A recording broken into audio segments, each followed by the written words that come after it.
ಬೆಳ್ಳಿ ಪರ್ಮಿಷನ್ ಸಿಕ್ಕಿದ್ರೇನೆ ಈ ಮನೇಲಿ ಎಲ್ಲಾ ಕೆಲಸ ನಡೆಯೋದು. ನಿನ್ನ ಅಭಿಪ್ರಾಯ ಇಲ್ಲಿ ಲೆಕ್ಕಕ್ಕಿಲ್ಲ ಅಮ್ಮ. ಕೇಳೋವರೆಗೂ ಕೇಳಿಸ್ಕೊಂಡು ಆಮೇಲೆ ತಿಪ್ಪೆಗ್ ಬಿಸಾಕ್ತಾರೆ. ನೀನ್ ಏನೇ ಹೇಳಮ್ಮ, ನೀನು ಹಳೆ ನೀಲಾಂಬರಿ ತರ ಗತ್ತಲ್ಲಿ ದಿಮಾಕಲ್ಲಿ ಇದ್ರೇನೆ ನಿನ್ಗೆ ಬೆಲೆ ಜಾಸ್ತಿ. ನಾನ್ ಬದ್ಲಾಗಿದ್ದೀನಿ, ಪಾಪ ಪುಣ್ಯ ಅಂತ ನೋಡಿದ್ರೆ ನಿಂತಲ್ಲೇ ನಿನ್ನ ಹೂತಾಕಿ ರೆಸ್ಟ್ ಇನ್ ಪೀಸ್ ಅಂತ ಬೋರ್ಡ್ ಹಾಕ್ತಾರೆ. ನಾನು ಹಳೆ ನೀಲಾಂಬರಿ ಆದ್ರೆ ನಿನ್ನ ಮುಖಾನು ನೋಡೋದಿಲ್ಲ. ನನ್ನ ವಿರುದ್ಧ ಯಾರೇ ತಿರುಗಿ ಬಿದ್ರು ನಾನು ಅವ್ರನ್ನ ಕೊಲ್ಲೋಷ್ಟು ಕ್ರೂರಿ ಆಗ್ತೀನಿ. ಪರವಾಗಿಲ್ಲ ಅಮ್ಮ, ನನ್ಗೆ ನೀನ್ ಚೆನ್ನಾಗಿದ್ರೆ ಸಾಕು. ಮಗಳು ಅನ್ನೋ ಮಮಕಾರ ಇಲ್ದಿದ್ರು ನನ್ ಜೀವನ ಅಂತೂ ಹಾಳು ಮಾಡಲ್ಲ ಅಲ್ವಾ? ವಿಡಿಯೋ ತೋರ್ಸ್ಬೇಕಿತ್ತು, ತೋರ್ಸಿದ್ಯಾ? ಹೊರಡ್ತಾ ಇರೋ.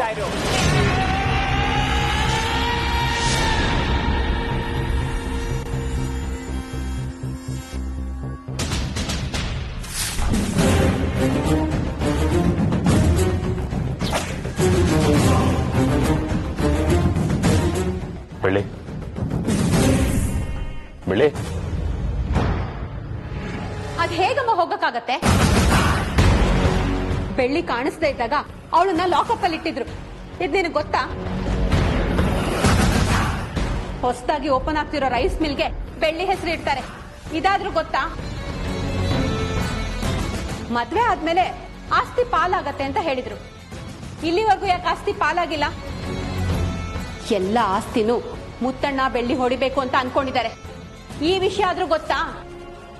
ಈ ಮನೇಲಿ ಏನ್ ಗೊತ್ತಮ್ಮ ನಿನ್ಗೆ? ಏನು ಗೊತ್ತಿಲ್ಲ. ನನಗೆ ಈ ಯಾವ ವಿಷಯದ ಬಗ್ಗೆ ಇಂಟ್ರೆಸ್ಟ್ ಇಲ್ಲ. ನನ್ನ ಬಿಟ್ಬಿಡು. ನಿನ್ಗೆ ಹಣ ಬೇಡ, ಆಸ್ತಿ ಬೇಡ, ಸರಿ.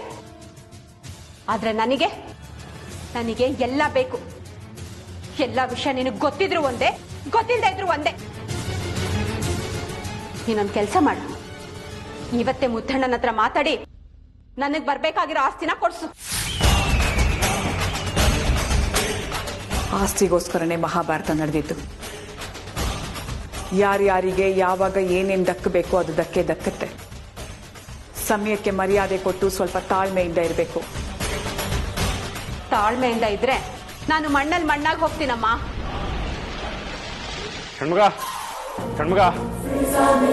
ಮುದು ಮುದು, ಯಾಕೆ ಇಷ್ಟೊಂದು ಗಾಬರಿ ಆಗಿದ್ಯಾ? ಬೆಳ್ಳಿ ಕಾಣಿಸ್ತಿಲ್ಲ ಕಣ. ಇಷ್ಟೊತ್ತಿಗೆ ಎಲ್ಲಿ ಹೋಗಿದಳ? ಅದೇ ನಂಗೂ ಗೊತ್ತಾಗ್ತಿಲ್ಲ. ಅಲ್ಲ, ಡಾಕ್ಟರ್ ಕೊಟ್ಟಿದ್ದು ಟ್ಯಾಬ್ಲೆಟ್ ಕೊಟ್ಟ ನೀನು? ಮೂಕೊಂಡು ಟ್ಯಾಬ್ಲೆಟ್ ತಗೊಂಡ್ಲು. ನಾನು ಕಣ್ಮುಂದೆನೆ ಮಲಗಿದ್ದು. ಆಮೇಲೆ ನೋಡಿದ್ರೆ ಕಾಣ್ತಾನೆ ಇಲ್ಲ. ಮುತ್ತು, ಇದ್ಯಾಕೋ ಕೈ ಮೀರಿ ಹೋಗ್ತಿದೆ ಅನ್ಸುತ್ತದೆ. ನಿದ್ದೆ ಮಾತ್ರ ತಗೊಂಡು ಹೋಗಿದ್ದಾಳೆ ಅಂದ್ರೆ ತುಂಬಾ ಸೀರಿಯಸ್ ಅನಿಸ್ತಾ ಇದೆ. ನಾವು ತಡ ಮಾಡೋದ್ ಬೇಡ, ಬೇಗ ಹುಡುಕ್ಬೇಕು. ಎಲ್ಲ ಕಡೆ ಹುಡುಕನ, ನಡಿ. ಎಲ್ಲಿ ಅಂತ ನೋಡಿದ್ರು? ಮುತ್ತು, ಯಾವ ವಿಷಯ ಬೆಳ್ಳಿ ಕಾಡ್ತಿದ್ಯೋ ಅದೇ ಜಾಗಕ್ಕೆ ಬೆಳ್ಳಿ ಹೋಗಿರ್ತಾಳೆ. ಕಾರಲ್ಲಿ ಬರ್ಬೇಕಾದ್ರೆ ಚಾವಟಿ ಹಚ್ತಿದ್ದೀನ, ಅವಳು ನೆನಪಿಸ್ಕೊಂಡ್ಲು. ಈಗ ಸ್ವಲ್ಪ ದಿನ ಮುಂಚೆ ನಂಗೆ ಆ ಚಾವಟಿ ಬೇಕು ಅಂತ ಕೇಳಿದ್ಲು. ಇಷ್ಟೊತ್ತಿನಲ್ಲೆಲ್ಲ ಹೋಗೋದಕ್ಕಾಗಲ್ಲ ಅಂತ ಹೇಳಿ ಅವಳನ್ನ ಮಲಗಿಸ್ದೆ. ಮೋಸ್ಟ್ಲಿ ಚಾವಟಿ ಹುಡ್ಕೊಂಡು ಹೋಗಿರ್ಬೋದಾ ಅಂತ. ಹೋಗಿರ್ಬೇಕಲ್ಲ, ಪಕ್ಕ ಅಲ್ಲಿಗೆ ಹೋಗಿರ್ತಾಳೆ. ಆ ಜಾಗ ಬೇರೆ ನೆನಪಿದೆ ಅಂತ ಹೇಳಿದ್ಲು. ಡೌಟ್ ಇಲ್ಲ, ಅಲ್ಲೇ ಹೋಗಿರ್ತಾಳೆ. ನಾವು ಬೇಗ ಹೋಗೋಣ. ಏನಾದ್ರು ಹೆಚ್ಚು ಕಡಿಮೆ ಆಗೋ ಮುಂಚೆ ತಡಿಬೇಕು. ನಡಿ.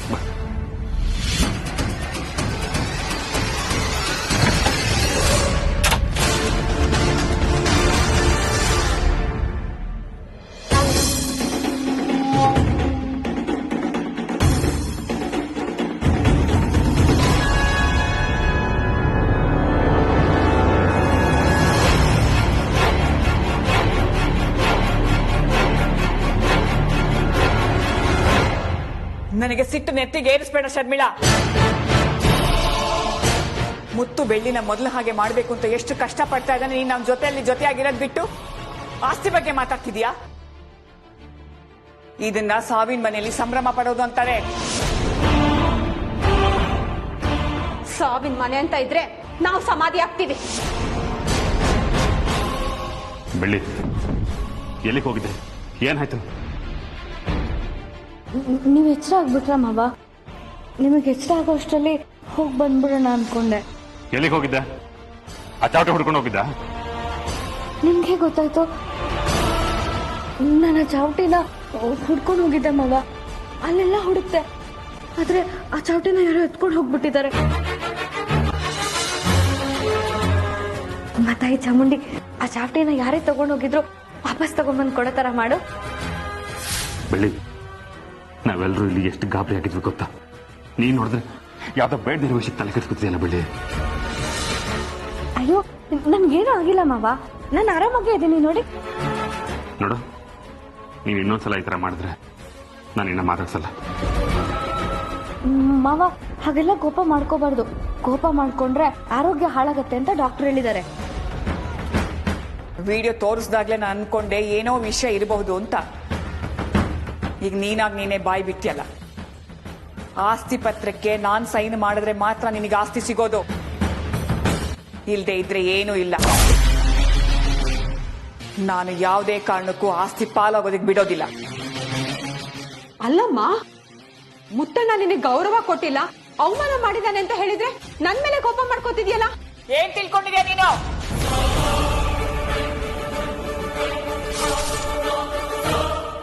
ಆ ವಿಡಿಯೋ ನೋಡಿ ಮುತ್ತು ಮೇಲೆ ಸಿಟ್ಟು ಮಾಡ್ಕೊಂಡು ನಾನು ಅವನ ಜೊತೆ ಜಗಳ ಆಡಿ ನಾವಿಬ್ರು ಬಂದು ನಿನಗೆ ಆಸ್ತಿ ಕೊಡ್ತೀವಿ ಅಂತ ತಿಳ್ಕೊಂಡಿದೀಯಾ?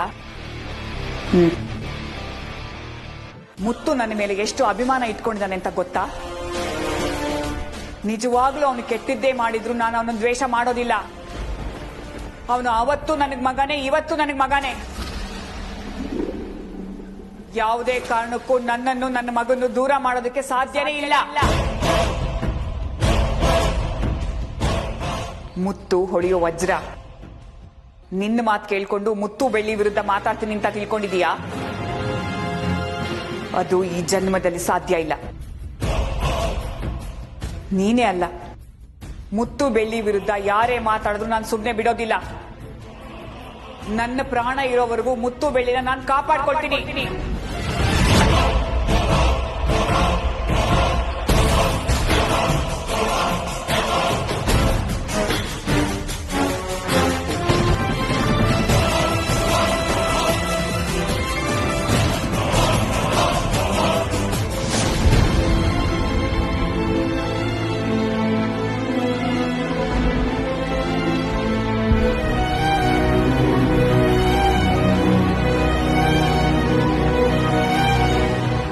ಮಾವ, ಮುತ್ತು ಮಾವ ನನ್ನ ಹತ್ರ ಮಾತಾಡಲ್ವಾ?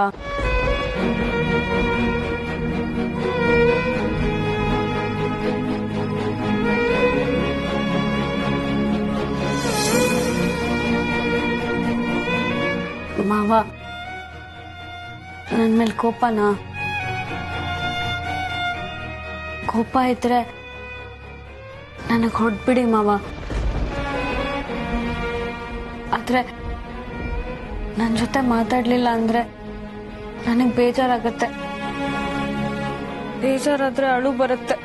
ಮಾಡೋದೆಲ್ಲ ಮಾಡಿ ಅಳು ಬೇರೆ ಬರುತ್ತಂತೆ.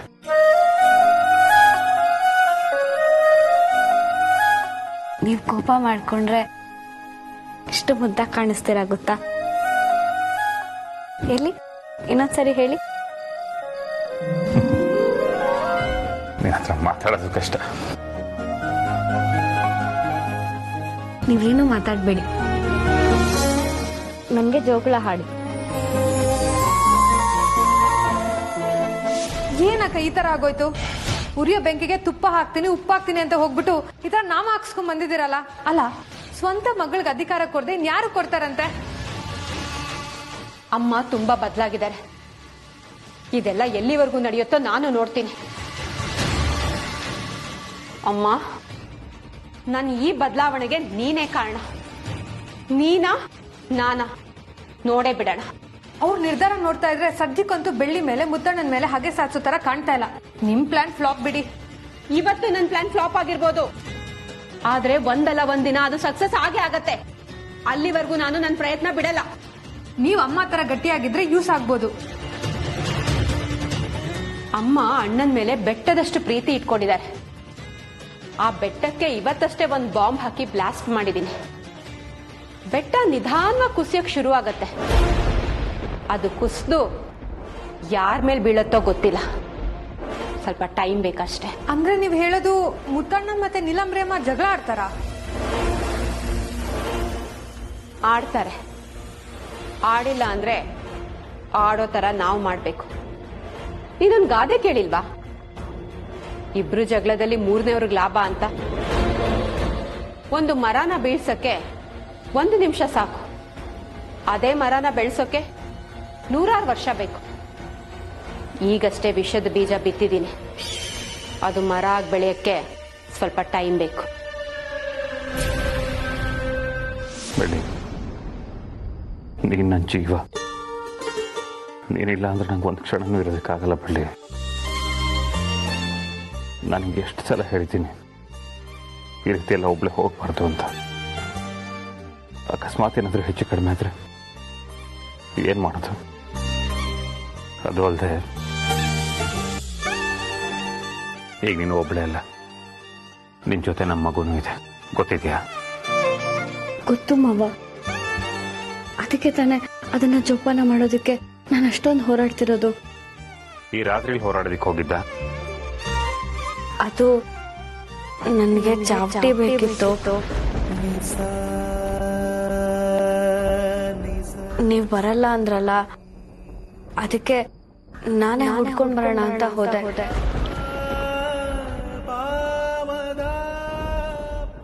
ಆದ್ರೆ ಅಲ್ಲಿರ್ಲಿಲ್ಲ ಮಾವ. ನೀವು ನನಗೆ ಹೊಸ ಚಾವಟಿ ಕೊಡಿಸ್ತೀರಾ?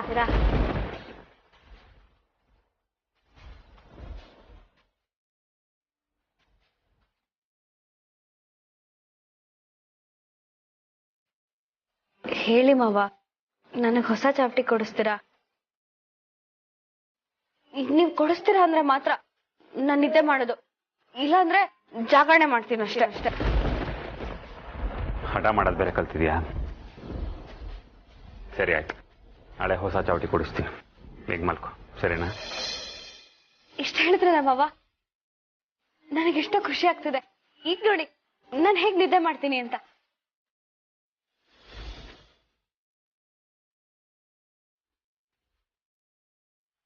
ಮಾವ, ನೀವ್ ಮಲ್ಗಲ್ವಾ?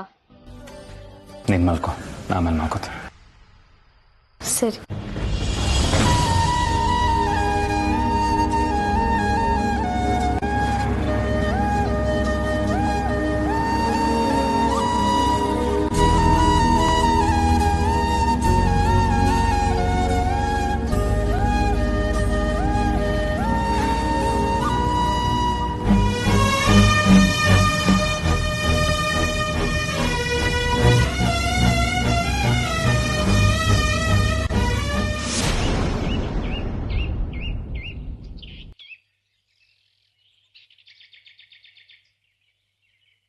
ಬೆಳ್ಳಿ, ನೀನ್ ಇವತ್ತು ಹೋಗ್ತಿರೋ ಕೆಲ್ಸಕ್ಕೆ ಒಳ್ಳೇದಾಗ್ಲಿ. ನೀನೇನು ಹೆದರ್ಕೋಬೇಡ, ನಾವೆಲ್ಲರೂ ನಿನ್ ಜೊತೆಗಿದ್ದೀವಿ. ಅದಕ್ಕಿಂತ ಹೆಚ್ಚಾಗಿ ದೇವ್ರು ನಿನ್ ಜೊತೆಗೆ ಯಾವಾಗ್ಲೂ ಇರ್ತಾನೆ. ಹೋಗ್ಬಿಟ್ಬಾ. ಸರಿ ಅತ್ತೆ. ಅಯ್ಯೋ, ಏನದ್ಕೆ ನೀವು ಯುದ್ಧಕ್ಕೆ ಹೋಗೋ ತರ ಇದ್ದೀರಾ? ಫ್ರೆಂಡ್ ನ ಮೀಟ್ ಮಾಡ್ಬೇಕಾದ್ರೆ ಹೇಗಿರ್ತೀರ ಹೇಳಿ? ಖುಷಿಯಾಗಿರಲ್ವಾ? ಹಾಗೆ ಹೋಗಿ. ಅವ್ರು ಡಾಕ್ಟರ್ ಅಷ್ಟೇ, ಹುಲಿ ಏನಲ್ಲ. ಸರಿ ಯಶು. ಬೆಳ್ಳಿ, ಯಾಕೆ ಇಷ್ಟೊಂದು ಡಲ್ ಆಗಿದ್ಯಾ? ಏನಾಯ್ತು? ಏನಾದ್ರೂ ತೊಂದ್ರೆನಾ? ನಿನ್ಗೆ ಇವತ್ತು ಹಾಸ್ಪಿಟಲ್ಗೆ ಹೋಗಕ್ ಇಷ್ಟ ಇಲ್ಲ ಅಂದ್ರೆ ಹೇಳ್ಬಿಡು, ಬೇಕಾದ್ರೆ ನಾಳೆ ಹೋದ್ರೆ ಆಯ್ತು. ಇಲ್ಲ ಅಕ್ಕ, ಒಂದಿಷ್ಟು ವಿಷಯಗಳು ಮನ್ಸಲ್ಲೇ ಇರುತ್ತಲ್ಲ, ಏನ್ ಮಾಡ್ಬೇಕು ಅಂತ ಗೊತ್ತಾಗಲ್ಲ. ವಾಟ್ ಈಸ್ ದಿಸ್ ಬೆಳ್ಳಿ? ನಾವೆಲ್ಲ ಇದೀವಲ್ಲ, ನಿನಗೆ ಏನಾಗೋದು ಬಿಡೋದೇ ಇಲ್ಲ. ಧೈರ್ಯವಾಗಿರೋ ಐಶೋ. ಅದೇನೋ ಅಂತಾರಲ್ಲ, ಬಿ ಲೈಕ್ ಸೂಪರ್ ವುಮೆನ್. ಹೊರಡು ಬೆಳ್ಳಿ, ಆಶೀರ್ವಾದ ತಗೋ. ಹುಷಾರಾಗಿ ಹೋಗ್ಬಿಟ್ಬಾ.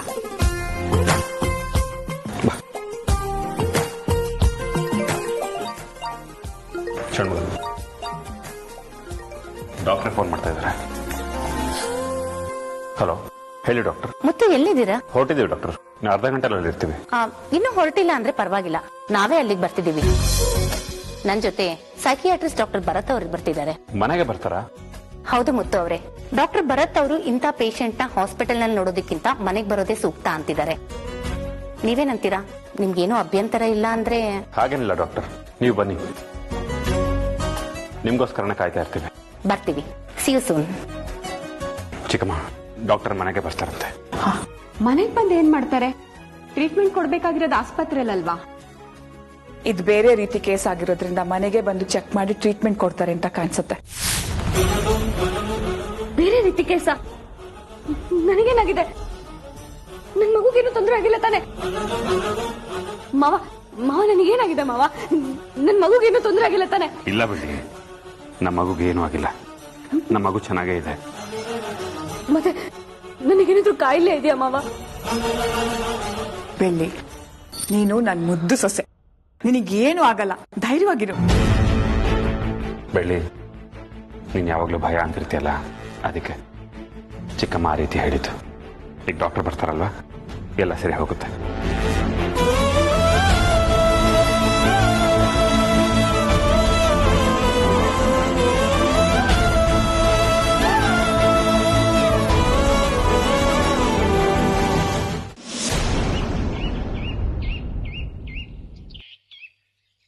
Hello doctor.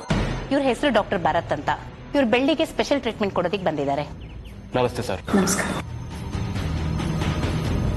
ಆಸ್ಪತ್ರೆಯಲ್ಲಿ ಆ ವಾತಾವರಣ ಅದೆಲ್ಲ ಎಷ್ಟೋ ಜನಕ್ಕೆ ಇಷ್ಟ ಆಗಲ್ಲ. ಬೆಳ್ಳಿಯವರು ಅಲ್ಲಿ ಬರೋದಕ್ಕಿಂತ ಇಲ್ಲಿ ಇದ್ದಾಗ ಹೇಗಿರ್ತಾರೆ ಅಂತ ನಾನು ನೋಡ್ಬೇಕಾಗಿತ್ತು. ಅದಕ್ಕೆ ನೇರವಾಗಿ ಮಾತಾಡ್ಸ್ಕೊಂಡು ಹೋಗೋಣ ಅಂತ ಬಂದ್ವಿ. ಸೊ ಬೆಳ್ಳಿಯವರೇ, ಸ್ವಲ್ಪ ಮುಂದೆ ಬನ್ನಿ. ಯಾಕೆ ಯೋಚನೆ ಮಾಡ್ತಿದ್ದೀರಾ? ಮುಂದೆ ಬನ್ನಿ. ಬೆಳ್ಳಿ ನೀವೇ ತಾನೆ? ನಾನೇ. ಮತ್ತೆ ಯಾಕೆ ಯೋಚನೆ ಮಾಡ್ತಿದ್ದೀರಾ? ಮುಂದೆ ಬನ್ನಿ. ಹೋಗಬೇಡಿ.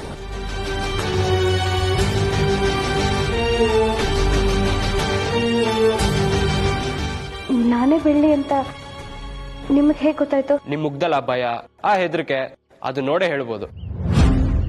ಈಗ ಒಂದ್ ಕೆಲ್ಸ ಮಾಡಿ, ನಿಮ್ ಮನೇಲಿ ಎಷ್ಟು ಜನ ಇದಾರೋ ಅಷ್ಟು ಜನದ ಪರಿಚಯ ಮಾಡ್ಕೊಡಿ ನಂಗೆ.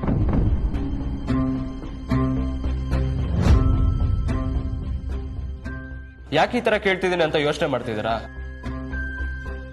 ಎಲ್ಲರ ಮುಂದೆ ಮಾತಾಡೋದಕ್ಕೂ ಧೈರ್ಯ ಬೇಕು. ಆ ಧೈರ್ಯ ನಿಮಗಿದ್ಯೋ ಇಲ್ವೋ ಅಂತ ಚೆಕ್ ಮಾಡ್ತಾ ಇದ್ದೀನಿ ಅಷ್ಟೇ. ಹೋಗಿ. ಇವರು ನಮ್ಮ ಅತ್ತೆ. ಒಂದ್ ನಿಮಿಷ, ಬರೀ ಅತ್ತೆ ಅಂದ್ರೆ ಹೇಗೆ? ಅವ್ರ ಹೆಸರು ಸಮೇತ ಹೇಳ್ಬೇಕಪ್ಪ. ಇವರು ನಮ್ಮ ಅತ್ತೆ ನೀಲಾಂಬರಿ ಅಮ್ಮ. ಇವರು ನನ್ ಗಂಡ ಮುತ್ತುರಾಜ್ ಅಂತ. ಇವ್ರು ನಮ್ಮಣ್ಣ ಷಣ್ಮುಗಣ್ಣ.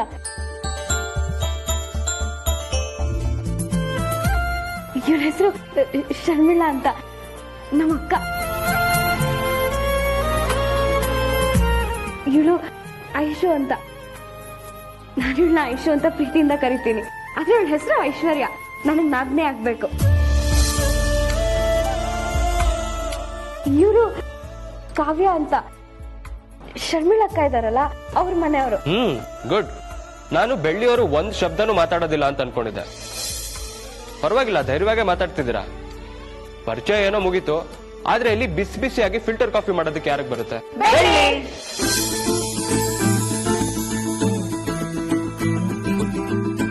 ಗುಡ್. ಬೆಳ್ಳಿಯವರೇ, ನಂಗೊಂದು ಲೋಟ ಕಾಫಿ ಮಾಡ್ಕೊಡ್ತೀರಾ, ಇಫ್ ಯು ಡೋಂಟ್ ಮೈಂಡ್? ಅದಕ್ಕೇನಂತೆ, ಮಾಡ್ಕೊಡ್ತೀನಿ ಬಿಡಿ.